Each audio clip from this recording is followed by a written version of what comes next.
back to my channel. I'm so glad you stopped by today because today we are back at it with dinosaurs. I know I took a small break, but we're back at it again, and I'm going to be showing you guys how to make a Spino. And then I think later on I do want to do another mystery art doll challenge, but I want to do it dinosaur themed since everyone seems to be really enjoying them right now. So if you have any other suggestions for more dinosaurs, leave them down below. I'll put them in some type of hat or something and we'll draw from it and see what we end up making. Anyways, let's get started on the Spino. Okay guys, so I'm going to start on the clay face first for our Spino, and then we'll move on to the clay feet. So the first thing that I need to do is make a base to work on. So I have a lump of tinfoil that I kind of shaped into a long cone. This gives me a rough shape to start with, and then I'm just going to cover it in a nice thick layer of clay. So I'm going to get that covered, I'm going to smooth out my clay, and then we can start adding some details to the face. And then for anyone that's curious, the type of clay that I'm using is Original Sculpey, and you can bake it in your own kitchen oven. It's really easy to work with. The first detail that I want to add to the face is going to be the eyes. So what I need to do is I need to mark where I want those eyes to go. So I'm going to use my thumbs and I'm just going to lightly press them into the clay to mark where I want the eyes. Then I'm going to take 2 balls of clay that are going to be used for the eyes, and I'm going to push those into place and kind of smooth them out.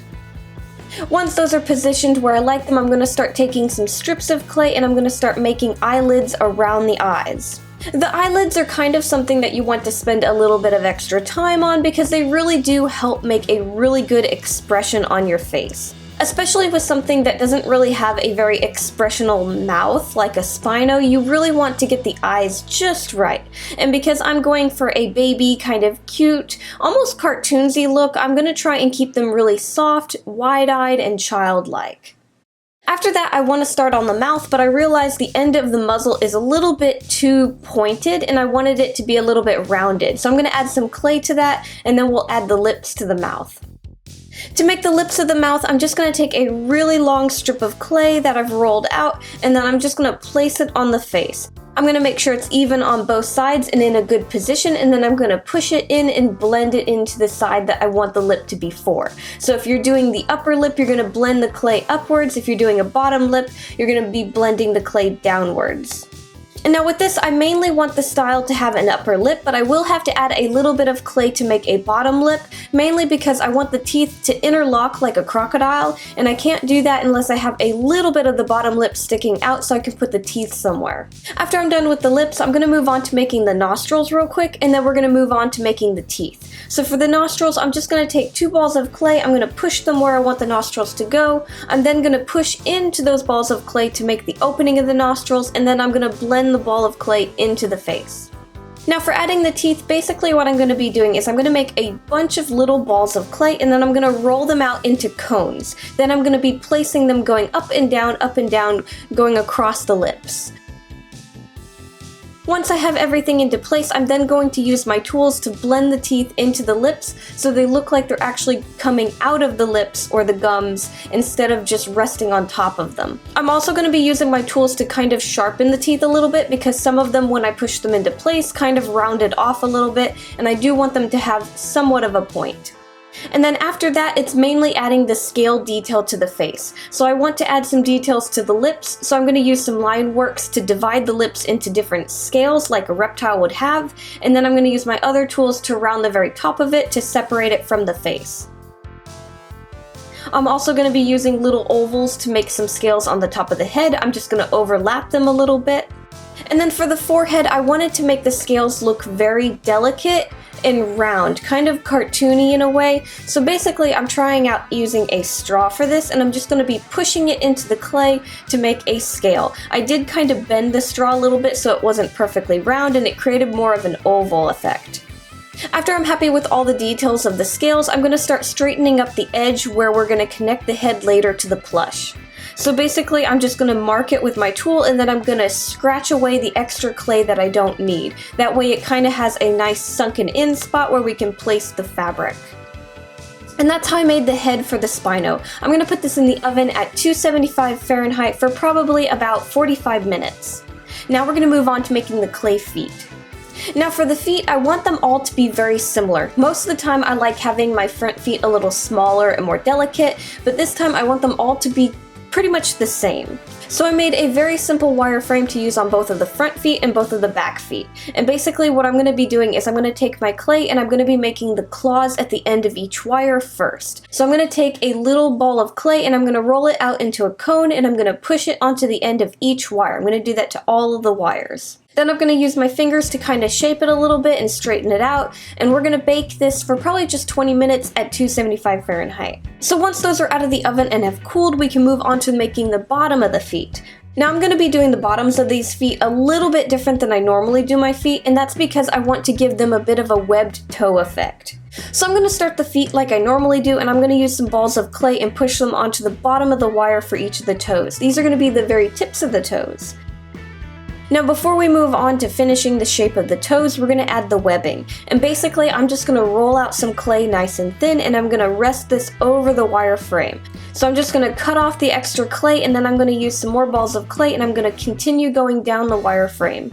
Now remember, this is a baby Spino, so he's probably not swimming that great right now, so we're just adding a tiny bit of webbing. Now one thing we do need to do is we need to go down the wire a little bit and make more of a wrist. Now this part isn't really going to be shown, but we do need a place where we can glue the fabric onto the clay piece. So we do need to extend the clay a little bit, that way we have somewhere to connect it later to the body. So I'm going to build up some more clay, and then after I have everything placed, I'm going to use my tools to add a little bit more texture, and then I'm also probably going to use maybe a washcloth or something to just throw on a little bit of a rougher texture, just to make it a bit more bumpy. So that's how I did the bottom of the foot. I did this to the other pair of feet as well, and we're going to put this in the oven for probably another 30 minutes at 275 Fahrenheit. And then again, once this is out of the oven and has cooled, we can work on the tops of the feet. Now normally with the tops of the feet, I like making the scales look a little bit jagged and just a little bit more dramatic, but because this is going to be a baby and we already did very soft scale work on the face, I want to imitate that, so I'm going to keep the scales very small and kind of just delicate and rounded. So I'm just going to roll out a bunch of balls of clay and I'm going to place them along the tops of the toes, overlapping them. So I'm going to go all the way up the toes until they connect, and then I'm just going to add some more clay to the top of the foot and blend everything together to make it nice and smooth.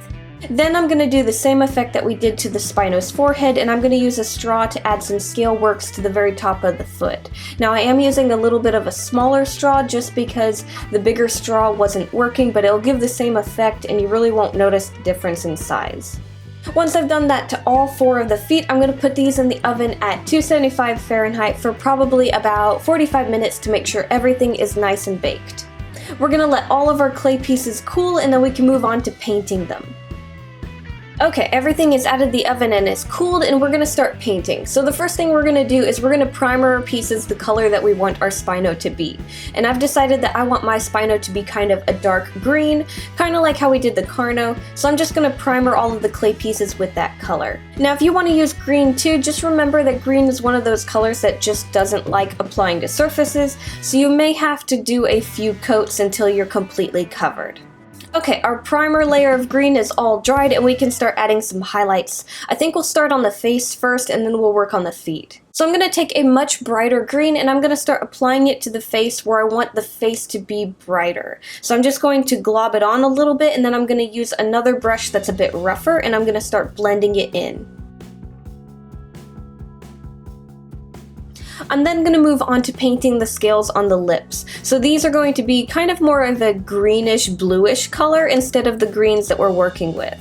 So basically I went over the lip with a nice green color, and then the very edges of the lip after that paint is dry, I'm going to add more of a bluish green and start blending everything together. That way it has a highlight as well and it just gives it a bit more dimension.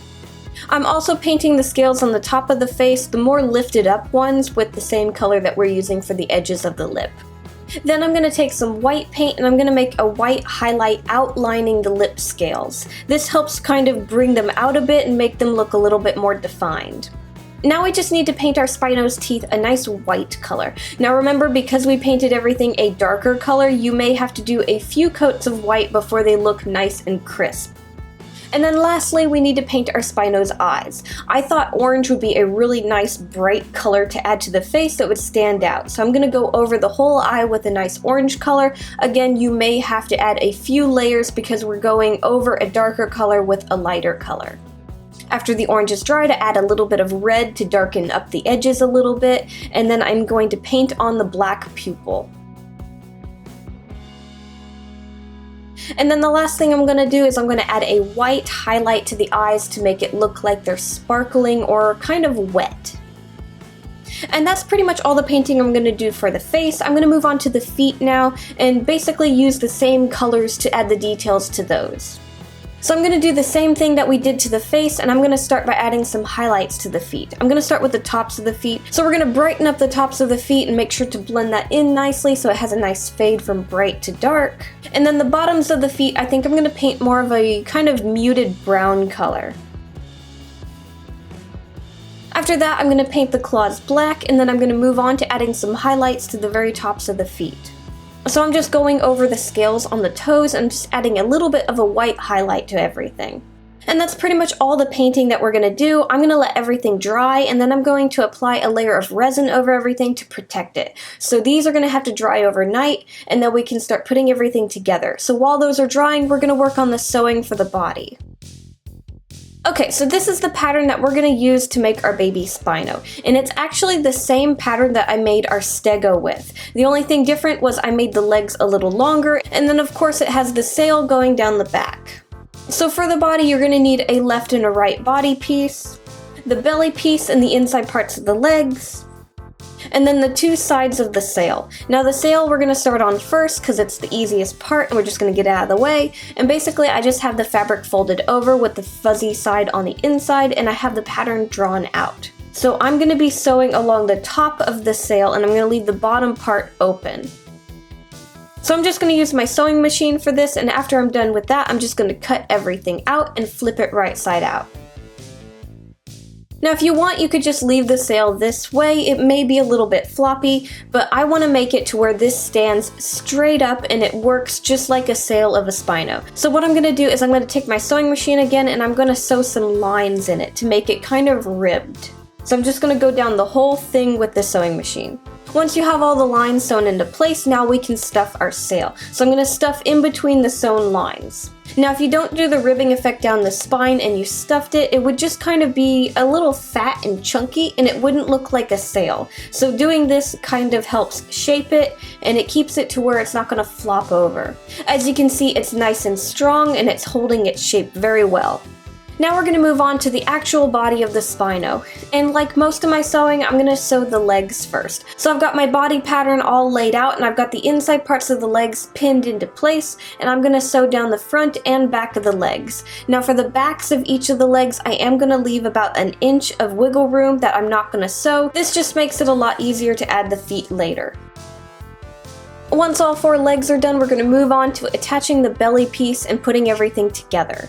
So we're going to use the sewing machine to sew the neck part, in between the legs, and then the very end where the tail connects to the belly piece. We're going to leave the part where the legs connect to the belly piece to sew by hand. So I'm going to get all the sewing done with the sewing machine, and then I'm going to go over this by hand with my needle and thread. And then lastly, we're going to take the sewing machine again, and we're going to sew the tail. So basically I'm just going to pin the 2 sides of the tail together and go along the line. I'm going to stop the sewing for the tail right where we're going to connect the sail to the back. Okay, so our body piece is basically sewn, so we're going to flip everything right side out and we're going to start adding our clay pieces to it. So I'm going to start by adding the feet first. So I'm going to use a combination of E6000 glue and my hot glue gun. So I'm going to use the E6000, I'm going to go around the edge where we're going to connect the fabric to the foot. And then I'm going to just use a little bit of hot glue to hold everything into place. So once I have my glue on, I'm going to push the fabric into place around the base of the foot, and we're going to leave this to dry. We're going to do this to all 4 feet. We're going to let it dry for probably about 40 minutes before we move on to adding the face to the piece. And the head is going to be put on in the same manner as the feet. So we're just going to use the E6000 around the edge and a little bit of hot glue. Being the head is a little larger, it helps to kind of do this in sections, so doing the bottom of the head first and then the sides. Once you have all of your clay pieces into place, we're going to set this aside to dry for a few hours just to make sure everything is good and we don't have to worry about something falling off. So once your glue is nice and dry, we can move on to stuffing the body and adding the sail to it. So I'm just gonna stuff the legs and the tail and the neck, and then I'm gonna take the sail for the back and we're gonna sew the back up while connecting the sail to it. Sewing the sail on is actually a lot easier than you think. It's basically just sewing up the back of the creature while sewing the sail on. So as you're sewing it closed, you're just running your needle and thread through the sail and going in and out. And then once you're done stuffing and adding the sail to the Spino, we're all finished.